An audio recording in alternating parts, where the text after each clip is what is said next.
Okay. Better watch what Welcome. I say then. Oh, I'm going to do the introduction now. Welcome, everyone. I am so happy to see all of you this evening. I'm very excited to introduce you to Matthew Mills. Matthew and Ella Mills founded Deliciously Ella in 2012.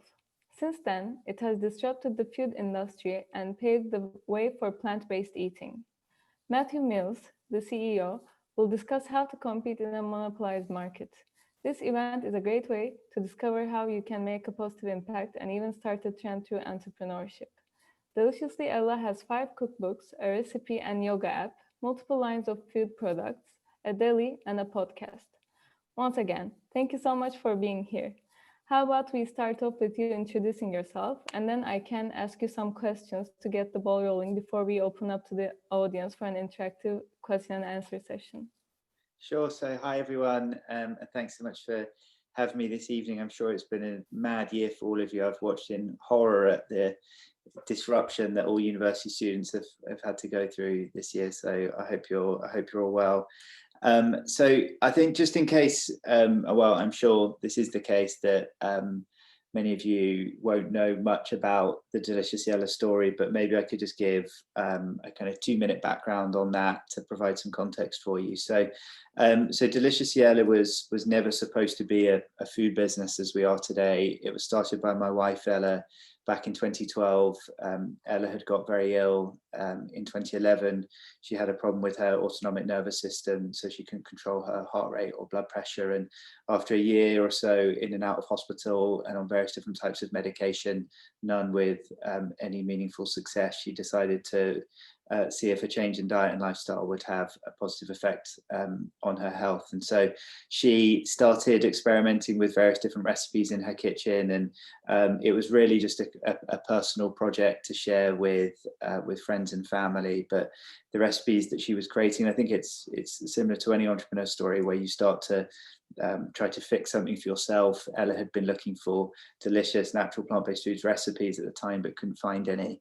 So she started making them herself, and people found out about them. They started cooking them themselves, and it grew and it grew and it grew to be what we believe was the largest read health food blog in the UK over the next 3 years. We teamed up in mid 2015 to work together and to see if this great content-led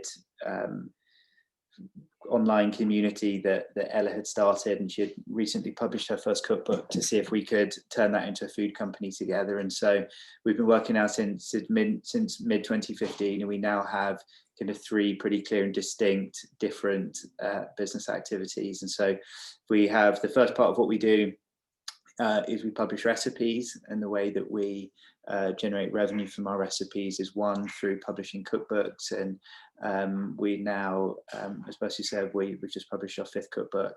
The next part of that is through our app. So we have an app under a subscription model that we launched in March of last year, which has 600 recipes on it, has 150 workout videos. It's 99p a month or 9.99 a year. And we update it every week with new content. Within that initial, the kind of original part of Deliciously Ella, Ella also used to do brand ambassadorship. So she would be paid by brands to represent them and tag about them on social media. We don't do any of that activity anymore, and been keen to move away from that. So everything in that kind of original division now, whereas it used to be very reliant upon external sources for revenue, that's now completely within our own hands, which is great, and we can forecast it, and we can grow it, and we can scale it. The next part of our business is the completely non-scalable part, but it's an important brand home for us. So we have a cafe in central London, which we're actually turning into a restaurant. We're starting work on it in early January. And that just acts as a brand home for us. We're not looking to have lots of hospitality sites or anything. But it's a it's a bit of an operational headache, but it's an important part of what we do, and it's something where people who feel particularly close to the brand, and we try and create as much of an emotional connection as we can to the brand. People definitely like to come to that site, and I think we're about to make it a lot better, which I'm excited about. And then the third part of what we do is we have an FMCG business. So we have a food products business. We're unusual in our beginnings because we were founded in content. So we have this ability to play across category. And so we launched initially into snacking. We then launched a range of breakfast cereals, and we subsequently launched a range of frozen desserts. And we work with all of the major retailers in the UK. So we're in about 7,000 shops in the UK. We work with anyone from Costa, Boots, Holland and Barrett on the high street to working with Sainsbury's, Waitrose, Tesco, Morrison's in grocery. So we've got quite a diverse business. Different bits of the business have been affected in different ways. We've had massive problems obviously with our cafe because it hasn't been able to be open effectively since March of this year, whereas for certain parts of our food products range they've grown incredibly fast, and trying to keep up with the demand on those has been difficult. And then equally with our app, with people moving from maybe eating a third of their meals, maybe eating 2/3 of their meals at home to now eating all meals at home through lockdown. Having our app and the recipe content on there, we've wanted to invest in that quickly to increase the functionality, and we've had a really busy year of lots of investment in that and increasing the scope, and it's the kind of the intelligence of the technology that we have inside of it. Thank you so much, and I hope Ella is feeling better, and I would also like to say congratulations on your newborn baby before we start off. Thank you. And She has been a bit of a blur. I sometimes forget we even had a baby, but she's the best behaved baby you could ever imagine. She's been a complete and utter dream. And so I think if she wasn't such a good little girl, it would have been much harder, but she's sleeping really well already and she's very relaxed. So that's made things infinitely easier. Yeah, I'm very glad to hear that. And I would also like to mention it was really, the recipes were amazing while we were following in quarantine time. And yes. Thank you. We can start off with the questions if you would like. Sure. So the first question is, in the last 5 years, with the growing technology, people have started to implement healthier diets and exercises in their life, as we have mentioned. What impact do you think helped your company to become in the spotlight or more attention-seeking? What makes your company more unique than others? I think that there's a kind of, we're fortunate. We have 3 million followers across our social media channels, and I think that we are very unique in the sense that we don't use social media as a way of monetizing for other brands. So we act as a completely independent company where we don't do any influencer activity, or we're not paid by other brands. We generate all the revenue ourselves. And so I think that provides a level of integrity to it naturally, because people don't feel like you're kind of being paid to say a message that you don't believe in. We talk about and we make products of stuff that we genuinely really believe in, and I think that's helped. I think that in general with social media, if you look in kind of broad terms, some brands have very large followings, but for the most part, it's individuals on social media that have much larger following than brands. I think people find individuals more interesting than brands, and we've been fortunate because we're kind of individual with brand that underpins that. And so we've been, we've definitely had a very, very different model with which we started. I think that health naturally, the whole world of health and wellness is a kind of emotive, difficult place to be. It prompts a lot of, it can be insecurities or things that people have incredibly strong opinions about. So we've been, you have to tread relatively carefully around that. But I think that, overall we've been pulled in a couple of different directions a couple of times, where people with health love to put stuff into a box. And so they love to have some kind of prescriptive thing that they want to follow. And Delicious Yellow ultimately is a very unprescriptive thing. We publish and make products of natural plant with using natural plant-based ingredients, and you can come and use it as much as you like or as little as you like. It's not about being prescriptive, and I think that hopefully that's been good for people, because they don't feel like we're kind of a rigid influence in their life. They feel like something that where we can be a kind of general use to them when and how they want it. Thank you. And the next question was actually something that we have mentioned, but maybe we can discuss it more in detail. As you know, the pandemic had affected a lot of firms in a negative way.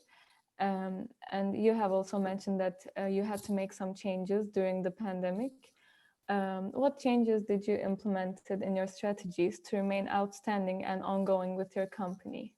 Sure. So I think there's a couple of things that as a business for us, and I would recommend any budding entrepreneur here to do, is that you can't be all in the whole time. It's great to, in growing a company and starting a company, you have to know where the accelerator is, but you've also got to know where the brake is. And I think when a lot of people are trying to grow businesses, they only have a focus on massive growth. I think you've got to have the abilities and the levers within your business to be able to know that if that growth for whatever reason isn't possible, like a pandemic, you have the right structures and defenses in place to be able to make sure that you can weather these types of storms. And so we as a business, honestly, on purpose, have diversified business activities and diversified cash flows. So for stuff that's gone down, other bits have gone up. We're not a pure play business, and we've really benefited from that. I follow current affairs closely. It's always been, if you look at history, roughly every 10 years, there's a pretty major economic shock. We're kind of 10 to 12 years out of that. So it was pretty obvious that something at some point economically was going to go wrong and that we would need the right defenses. So we spent the last 2 years really strengthening our balance sheet by preserving cash and by being in a position where if an economic shock came, we'd be in a position to navigate it fine. And we've got, enough kind of discretionary spend that we could pull if needed. Of course, no one, and certainly not me, predicted a pandemic coming, and it was obviously very severe. And certain parts of the business we were having huge issues with, trying to shut the cafe and deal with the landlord and staff, and using furlough and things like that was a challenge. Whereas on the other side of that, we had app product developments that we were keen to get out very quickly. We had new product development within our food products range, which we thought worked really well for the times that we were in. So we accelerated that. We wanted to make sure that we had lots of exposure to the type of pack formats that people would be eating at home. So larger pack formats. We didn't really sell anything online through our own site before April of this year. And so we had a very quick turnaround on building a web shop, which is now doing incredibly well. I'm sometimes can't believe that the numbers that we're able to do on that now. And so it's just been, there's been good problems and there's been bad problems, like always in business. And I was listening to How I Built This podcast episode a few weeks ago, and I actually forget who the CEO was, but he said something which is completely true, which is that every CEO and any person who's trying to start a business has lots and lots and lots of problems. It's just how good you are at problem solving. I think that's so true. And I've certainly learned that enormously. I was speaking to Ella about it earlier in the year, about how genuinely I think that the thing I've learned most from this business is that everything is just about problem solving, and some are tiny problems. And I think in an environment like this, it's easy for things that feel quite trivial to work their way up an organization and become actually quite important things that I've had to get deep involved in. And then you have other kind of larger but problems that are a decision on an absolute margin, which is maybe some capital investment that you're going to make, or even a potential acquisition, or a new country that you're going to launch into, or a big investment in the business that you're going to make. So it's been a kind of microcosm of all the challenges that you would typically find in a business, just in a much more condensed version of that. Thank you. And this we have one last question, and this was also about the turning points that we were mentioning that probably also got affected by COVID-19. And we would like to ask the biggest turning point since 2012 about your company, and which created a positive impact. Sure. Yeah. So I think the main moment, if we're looking back on Delicious Yella, was the first book coming out, and that was what really catapulted Delicious Yella from being something that was a kind of more niche online audience to something that was more known in the mainstream. I think one of the other things that we've been so lucky in Delicious Yella is Ella is enormously passionate about the space in which we exist. People often say to me like, "Oh, come on, and Ella must have a cheeseburger now or again, or she must, she just doesn't. This is everything that is represented in Delicious Yella it's genuinely her." And I have a deep passion for business, and I think business is a huge positive force for good and for positive change, and I love it. I think us being able to work together, we've enabled each other in massive ways within that. I think that the launch of our app last year in March was another big moment for us. It provides a level of, because it's deeply recurring revenue, it provides us with a much easier springboard to plan from, and to take slightly more risks in other parts of the business. And so that's, again, it's been a massive thing for us. Thank you so much for answering all of our questions. Now, if you guys have any questions, you can go ahead and ask the question by unmuting yourself, or you can write it in the chat section, and we can turn this into an interactive Q&A session. Cool. Could I start off and ask the first question? Of course. Thank you so much. That was so interesting, hearing the story and all the issues you came across during the pandemic and how you sort of changed your focus points. And I was wondering, it's obviously from the pandemic, you can see the benefits of having all these different business lines that you were able to sort of move more into one versus another. But I was wondering, with having so many different business models, whether that's because sort of when we sort of learn about entrepreneurship, sometimes we're told don't have all these different business models, like it will get overcomplicated, and it's more of a negative than a positive. And I was wondering how you sort of juggle all of these different types of business models. Yeah, it's completely true. And when we were starting our business, and the classic reasoning in a business is do one thing and do it really, really well. And, you look at the most successful FMCG companies in the world. I mean, Red Bull has a full business on one SKU that they sell, and they're a multi-gajillion pound organization that sells all over the world and own a Formula One team and are obviously incredibly successful. And I think I read something mad that I think their can is more expensive than the ingredients inside it, because they've got such ridiculous buying power. Probably not the best ingredients too, but so there's absolutely the logic for doing one thing. I had to kind of take it back a bit. I had a bit of an unusual experience. So I tried to start a business before I did this before I started the kind of the commercial food side of what we do with Ella. And in 2014, in 2013, I had set up a food and farming business in West Africa with a friend of mine, who, incredibly bright guy, double first at Cambridge, had been operating in West Africa for 8 years, building profitable food and farming businesses that would donate all of their profits that they would generate from these businesses to charity, and were educating about 2,000 kids a day through the profits that these businesses were generating. And we decided to team up to see if we could create a commercial food and farming business that would be underpinned by the same types of values, but that could raise institutional money, not charitable money. And we went out, and we were literally a fraction away from raising an enormous amount of money, a lot more than we had ever imagined we would be able to raise. And to really properly scale a kind of new large food and farming business in West Africa. And right as we were raising this money, the World Health Organization came out and said that there would be 1 million cases of Ebola by Christmas. And this was in April or May of 2014. And I had everything in that. I had invested money. I had my friends, a couple of my friends had invested in it. I was absolutely all in. And when this capital was pulled, I was, we were toast. We had absolutely no defenses.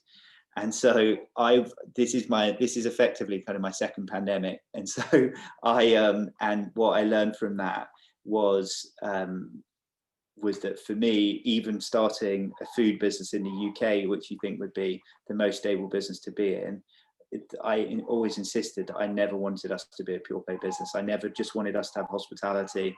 I never just wanted us to have food products where we're reliant on, sorry, you might be able to hear my daughter crying upstairs. I never wanted to be where we'd be reliant on a retailer putting our product onto shelf. And so it was through an experience that I'd had before that made me believe that this was the right thing to do. And ultimately, living in central London, you don't think that you're going to be affected by a pandemic, but we are. And that experience that I had there has meant that our business has got through this exceptionally well. I mean, we're a smaller business this year than we were forecast to be, but we're a bigger business than we were last year. We're 20% bigger than we were last year, and we're more profitable than we were last year.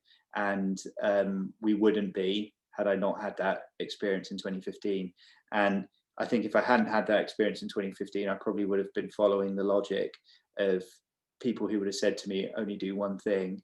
And we probably would have had either a range of cafes around the UK, or we would have had a range of food products, maybe snacking products, which have been decimated in this environment where people are shopping impulsively on the high street. And our business would have been in a very, very tricky spot. And so ultimately, I'm exceptionally grateful for that. And I think that there's a much, much more important message within all of that, which is that as an entrepreneur, and the people who are listening here, the one thing that you can guarantee is that you will have failures. There is absolutely no doubt about that. And if you look at any good sportsman or any good business or any good business person, they have absolutely confronted massive failures within their life. And if you want to succeed and you want to get out the other side, you have to persevere and you have to be resilient and you have to be signed up for those. And it doesn't mean that you should be reckless, but it does mean that you should only go into this if you feel like you can genuinely handle failure, because failure is difficult, and particularly in the UK, we have a kind of culture of ridiculing people if something goes wrong, whereas if on the west coast of the States, they won't, you're much more likely to attract more venture capital money if you've had failures. They celebrate that. And so it's not an easy thing to swallow, but I think it's an important part of the journey. And ultimately, as I say, I feel, even though that was one of the hardest times of my life, I feel grateful for it now, because it's helped us navigate the business and kind of design the business in a way that would be much more resilient. Yeah, that makes total sense. Thank you. Hi, sorry, is it okay if I just jump in and ask a question? Of course, yeah, please do. Hi, Matthew. I just wanted to say that I'm a #1 fan of Deliciously Ella. Absolutely love all your products. Obsessed. You're very kind. Thank you. I just wanted to ask one specific question about your product. So basically, I also enjoy how you, in the packaging, include how you can make the product itself. You're very transparent with the ingredients. You even include them in your app. How do you stop people from relying on their own abilities to make it themselves and continue purchasing your products? Yeah, I think it's the kind of old adage that, how is Evian a water company when you can get water out of tap for free? And I think that the one consumer complaint that you can always guarantee, no matter what you sell at any price, is that it's too expensive. That's what everyone always says. And but people want to pay for convenience, and people, will pay for a lot for a bottle of water that they could easily get for free in a lot of places. And equally, We try and run our business with sustainable margins because it's a family business. We want it to be around for a very long time, and so we need it to make money, and we need it to have reasonable margins in it. But at the same time, it's important that the difference between that price of someone making it themselves and what they can pick it up in a store for, they can't be too kind of juxtaposed. And if they were too far apart, then people wouldn't shop it. And so it's just about trying to find that right balance ultimately. Perfect. Thank you. Pleasure. We have a question from Macy on the chat, and she's wondering what you see as the biggest growth areas in the plant-based sector, and how you as a business decide what to go for. Sure. So far, I would say that the biggest brands within plant-based are two things which are both linked to cows, basically. So one of them is meat substitutes, so plant-based burgers, and so like Impossible Burger and Beyond Burger and Corn here in the UK have built big companies on the back of making meat substitutes. The other thing that people have made large business out of, like Alpro, is dairy alternative milks. And I think that where we see that is, I think that if you look at the data of why people go to a vegan diet or search out vegan foods, the number one reason, kind of 50-55%, is for health reasons. And I think that there's potentially a challenge to that coming, because if people are eating it for health reasons, but they're eating these foods, they're typically very, very high in salt, very high in saturated fats. And I think that, and they're fundamentally, then I don't think they are particularly healthy. And so they've done amazing jobs, and I think they've got great products, and they've brought incredible innovation. And they're definitely the larger ones. Where we're trying to really win is by not trying to mimic anything else or substitute anything else, but just by kind of heroing normal, natural, plant-based ingredients, fruits, nuts, vegetables, seeds. And I think that's where we're really trying to emerge as the true winner within that. So not doing substitute products, but doing stuff that just people will want to eat, hopefully not because it's vegan or because it's plant-based, but just because they love the taste and it's made from great ingredients and they love eating it. And that's really the philosophy across everything that we do. In terms of how we develop new products, I think that we're very fortunate because we get a lot of data that we are getting much better at consolidating and extracting the right information from about what people are cooking, what people are interested in, and that acts as a great marker for what we then think could work for future development. Thank you for answering that question. And Yash has two questions, so I can ask the first one and then continue with the second one if you would like. His first question is, how do you recommend startups in the plant-based industry approach grocery or retail partners in the UK? So how do you go about approaching retail partners? So it's typically, the person who dictates whether your product gets on shelf or not is the buyer. And so you need to find the right buyer for the category that you're in. And typically a buyer will you sometimes be buying a couple of different categories depending on their size. So they may buy free from, and then they may also be buying pasta sauces and things like that. So you just need to ultimately just track down who the right buyer is, and you can do that through LinkedIn, or if you can find another buyer on LinkedIn, but they're not necessarily the right person, you might still then go to them and ask them. It's pretty easy to guess people's email formats. I think everyone follows pretty kind of classic structures on that, so you can find people that way. Sometimes at trade shows you can meet buyers.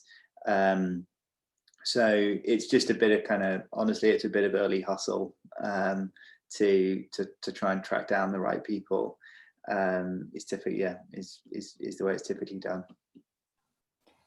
Thanks. And the second question continues as, how have you driven brand awareness and loyalty for your plant-based products in what is becoming a competitive space? So basically the vast majority of what we do is through our own social media channels, and so we underspend on any kind of above the line activity or external kind of outside comms. We spend a lot of time creating content that we hope brings people into our social media channels, and then we try and create awareness of the goods and services that we sell through that. I think that we're now starting to look at the ways that we can get better at widening that net to try and get people out of social media, but it's a bit more of a kind of blunt tool when you're going out and you're trying to get people from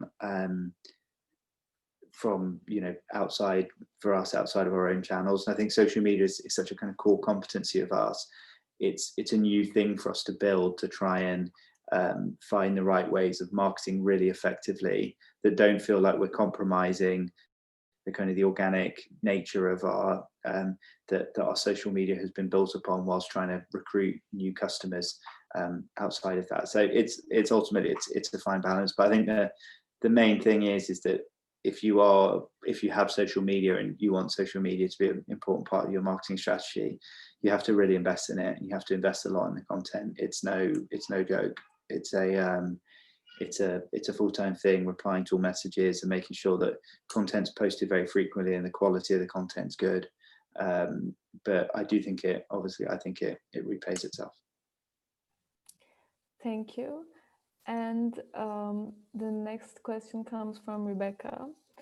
And she's saying, I am curious to hear more about the role of the podcast and how this intersects with the wider business. I love how varied and broad the topics covered within the podcasts are, but I also imagine they take a lot of time and thought to put together. Yeah, so the podcast has been this really strange thing for us. I mean, we started it in September of 2018, and it was really a way of us just exploring how we're very fortunate in that we get to meet lots of really interesting people who are doing interesting studies or research within health and wellness. And so we decided to turn that into a podcast, and we started interviewing people, and it was really just initially a kind of complete experiment. And it's now had 2 years later, it's had over 10 million listens, which still shocks us to think that many episodes have been listened to by so many people. But it's definitely not a lucrative thing doing a podcast. It generates a bit of revenue through advertising, but it's much more of a kind of deepening of the brand to bring people in and bring them to the exploration of what you do. And I think that some companies are based on kind of finding a gap in the market and trying to exploit that gap and do a very effective job of that commercially. Whereas I think for us, we're so brand led as an organization that we just want to build deeper and deeper roots within that brand. And the podcast is a really nice way for us to do it. And in terms of the preparation, this is slightly embarrassing, but I did the first 3 series, or maybe the first 3.5 series with Ella. But honestly, I was so busy at the time running the business that I didn't really get time to prep. So I was slightly kind of shooting from the hip when it came to questions. Ella would do much more research, and she would research thoroughly. I haven't done the last season or season and a half just because everything has been so insanely busy this year that it's just been a constant firefight that I haven't been able to do it. But I hope to be able to go back and do it again at some point. Thank you for that reply. And the next question is coming from Steven. And he says, can you please provide more detail on your app development process? For example, about the timeline and in-house development versus third parties. Do you have any general tips for creating a successful application? Sure. So building apps is definitely not a core competency of our business. Ella had actually launched an initial app, which was a one-time purchase back in February 2014. It was the original thing that Delicious Yellow did to see if there was any kind of commercial opportunity within it. But the old app was very clunky. It was very expensive to run. It was very expensive to update. It was a one-time purchase, so it was just getting increasingly kind of unprofitable and unfeasible to be able to continue it. So we launched this new app under a subscription model, which is fortunately something that Apple are massively behind. Apple's whole business really, and what's driving such massive value is their services business. So they take a commission on every subscription that's bought, which has generated, I think it's gone from 0 to 10 or 15 billion dollars of revenue in several years. So it's very, very sizable for them. And in us launching a subscription model, they fortunately got behind it and helped us with the process. In terms of building an app, I think if the only thing that we did was be an app business, then we would have developers in house, because I think you have to be able to, you know, kind of touch your product, and you have to be able to be deeply under the skin of its workings in every single component of it. Because our business has these slightly different activities, we don't license anything that we do. We own what we do and we control what we do. But but on our app, we outsource the development. So we design and we build the user interface and user experience, but we don't actually write the code for that. And we work with some absolutely brilliant guys who are just a very, very small agency, which is what we wanted. We didn't want to work in any way with a big agency. So we've effectively got an utter partnership with them, where we're by far and away their largest customer, and they spend a lot of time working on our app. But as I say, we kind of design the experience, and then they will convert that into a technology product for us. But apps are, you know, obviously it's a difficult game. It's a hugely competitive space, and it comes with massive rewards if you get it right. But it's very difficult to get kind of beyond the initial threshold of having enough scale to show what product is. And I think, you know, with apps, they're naturally, I think, pretty capital intensive. You need venture funding, or you need angels to kind of really get something off the ground, where in other more traditional industries that we're like, you can typically, that we're exposed to, you can do those without. Thank you so much. And this one is a bit personal, but Victory is asking, I heard Deliciously Ella supports other brands they love on their website. As a young entrepreneur, can I send you an email about my brand as well? I am an ethical business targeting zero waste. Yeah, of course, please do. Yeah, my email address is just matthew@deliciousyellow.com. So please feel free to send me a note. Yeah, we have a section on our web shop called Brands We Love, and it's just a collection of brands that we genuinely use. We typically know the founders, and they all have great innovative products that have a great story behind them, whether it's something that they're doing for kind of societal or environmental betterment. But yeah, definitely do. Thank you so much. And guys, we have around 20 more minutes, so feel free to drop more questions or unmute yourself and ask questions if you would like to.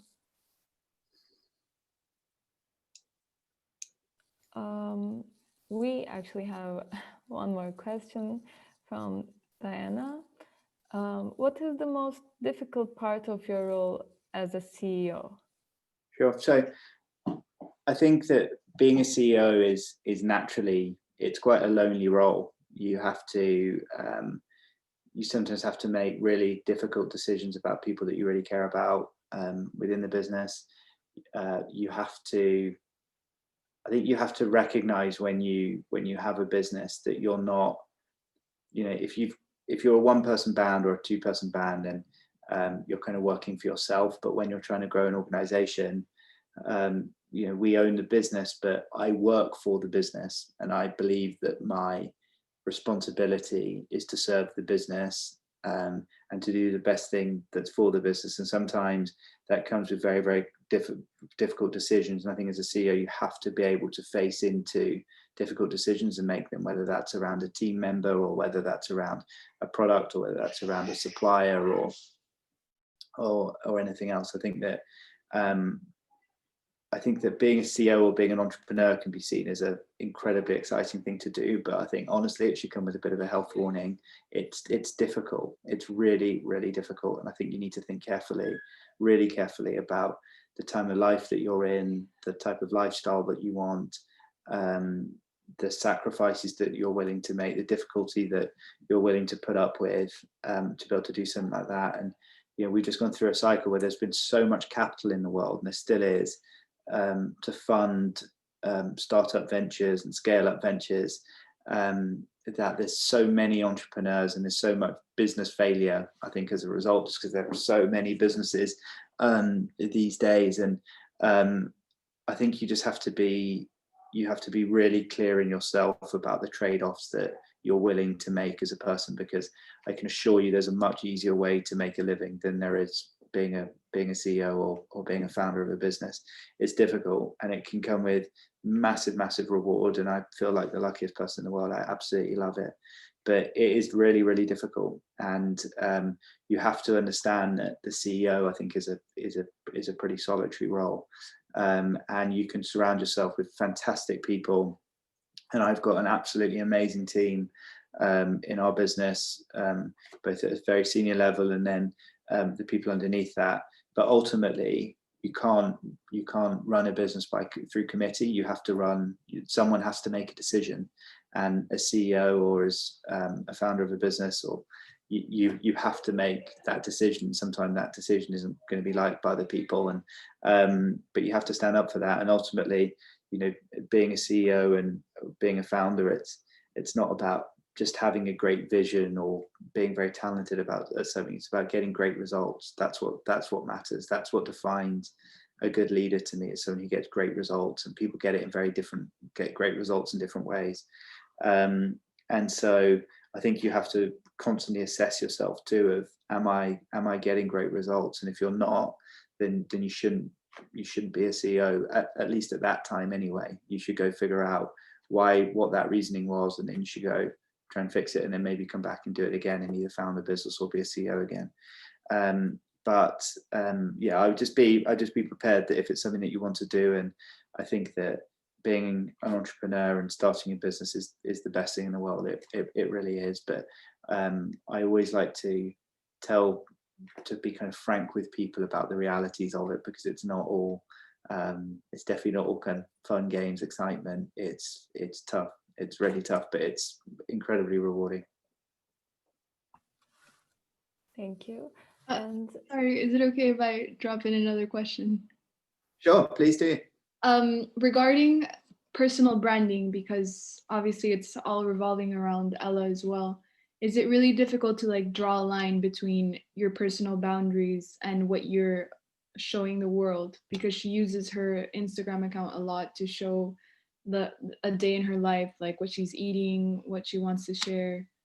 Yeah, so we honestly, when we first started, that was quite difficult, because it felt like we were both, because we were just in a kind of startup environment, just trying to get a business off the ground. You're naturally just kind of both doing everything that you can to make it happen. Honestly, now we do such different things that what we do really doesn't overlap a huge amount. I very much run the business side of what we do, and I think that we realized pretty quickly that it really needed one of us to be making those decisions. And Ella fortunately, she has faith in me and trust in me that I'll do the right thing within that. And I think the fact that, we have such a great close relationship as husband and wife, she absolutely has that embedded trust built into that. But we do incredibly different things within the business, and Ella's much more focused on our content, which she's an absolute genius at, whereas I'm much more focused on the kind of the overall business, so the operations and the actual kind of workings of the business side of what we do. Thank you. The next question comes from Ruben. And you mentioned earlier about some expansions in your deli. What are these, and how do you know when it is time to expand or change a product line?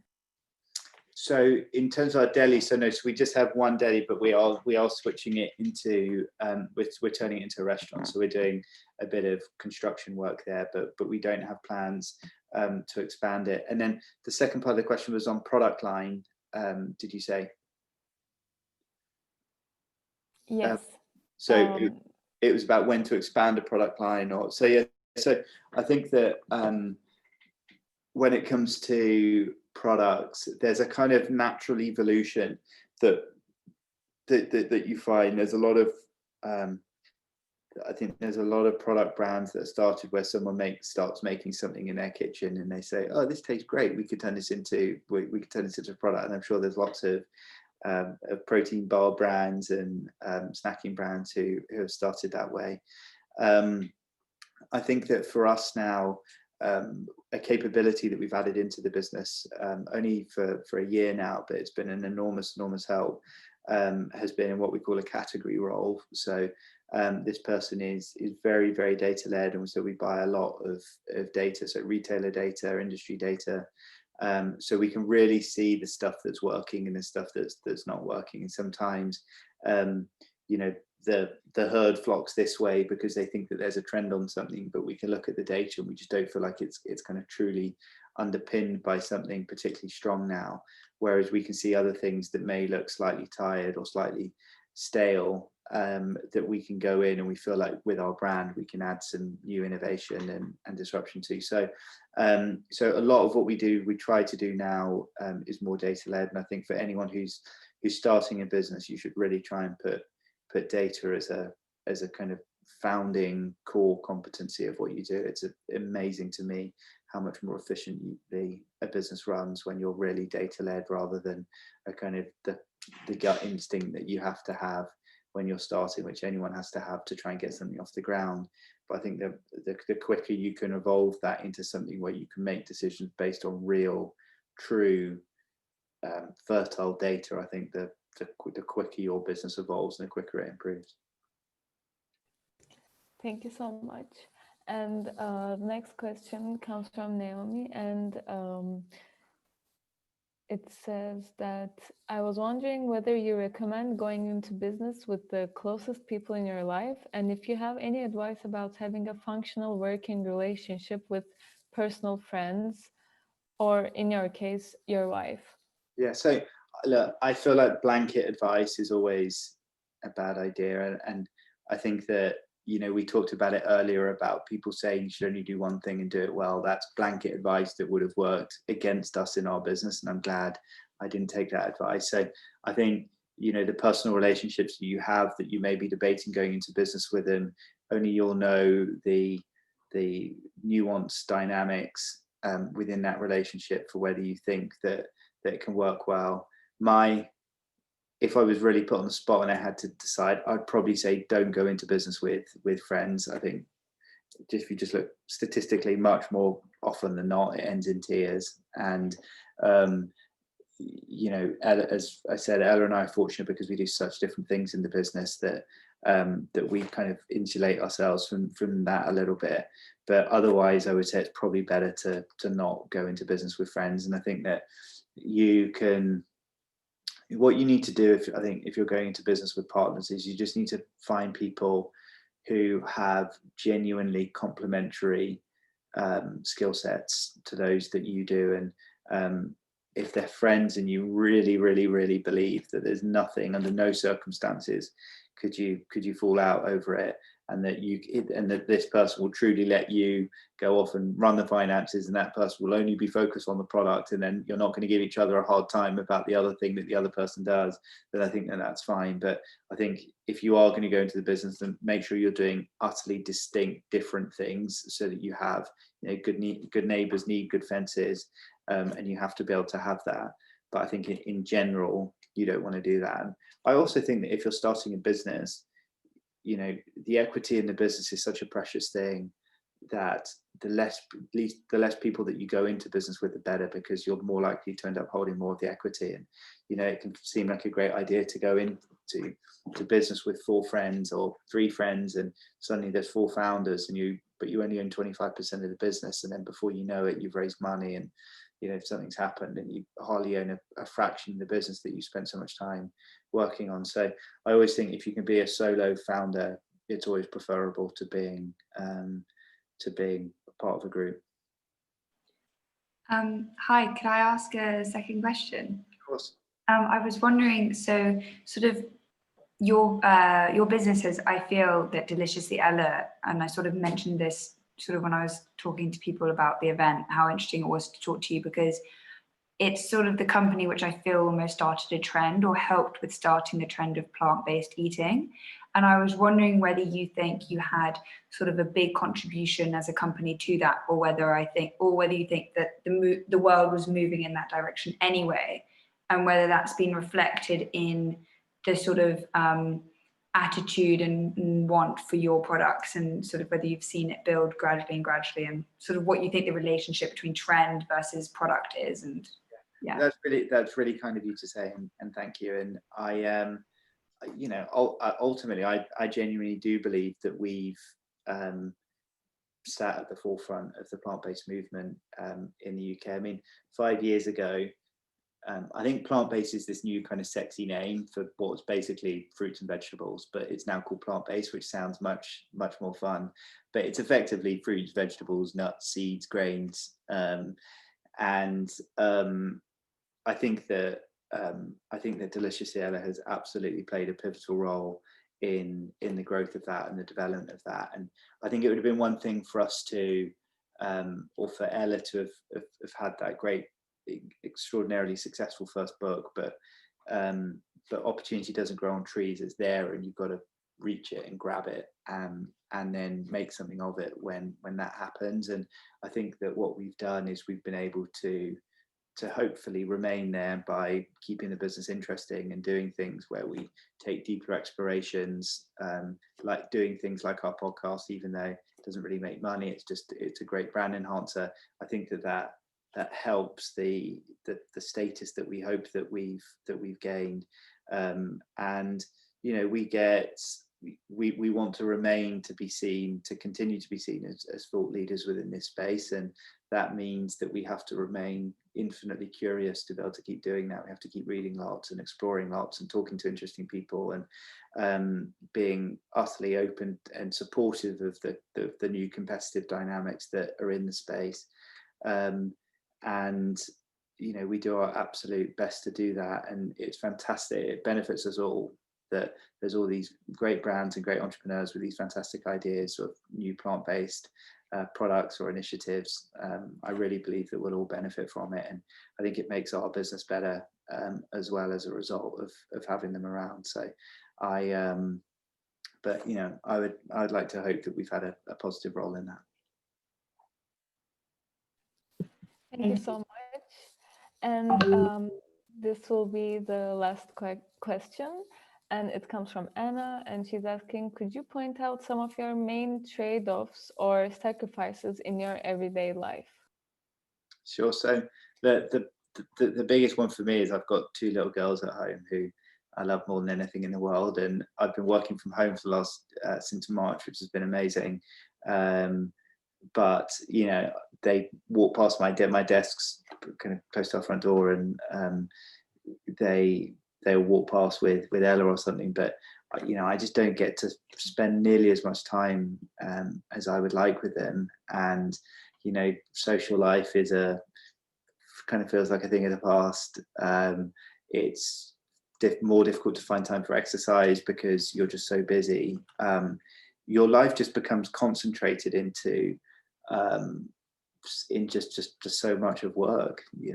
My day starts early and I finish late, and it's work. And whenever I have half an hour in between a meeting, then I'll go spend it with the little girls. And but after this I'll go put them to bed, and then I'll be back I'll be back here probably working until 10 or so this evening. And so I think you just have to be signed up that you got to really love the subject matter with which you're in. I think otherwise it's just you'll get sick of it. And I think you just have to realize that time becomes a bit of a kind of a non-entity. You're basically you're kind of wed to the company and what you're doing, and you know that's not for a lot of people, and good on them for not doing so. There's no doubt about that. But I think if you want to really grow a company, you have to be kind of obsessed with it in many ways. I think and you have to be utterly dedicated to its success, and in many ways kind of put its success before anything else. You know, I'm so fortunate because you know, I own the business with my wife, and so I have incredible support from her. And you know, if we've needed to cancel a holiday because of work, she's deeply understanding because she understands everything that's happening, and that's really helped. But it's just, I just wouldn't underestimate the intensity of trying to really grow a business. It's a lot, and you should only do it when you feel ready, when your life's at the stage to do so, and you've got a business idea that you genuinely, that the kind of the unit economics of that business idea stack up, and you know, selling one unit makes money, and then selling millions of units makes money. But I would be patient in the development of being an entrepreneur. I don't feel like it's something you have to dive straight into immediately. I feel like you can get experience first before you jump straight in. Thank you so much for joining the event, even though you are very busy, and considering these times and sharing your own experiences, especially in times where health is more important than anything, and how we can implement this with the technology, and how we can use your ideas when we start maybe our own companies or own ideas. And can we, guys, can you maybe turn on your cameras if you want? We would like to take a screenshot before we kick off for the our social media accounts. Sure. Okay, so let's just wait a little bit and see if anybody else will open their cameras.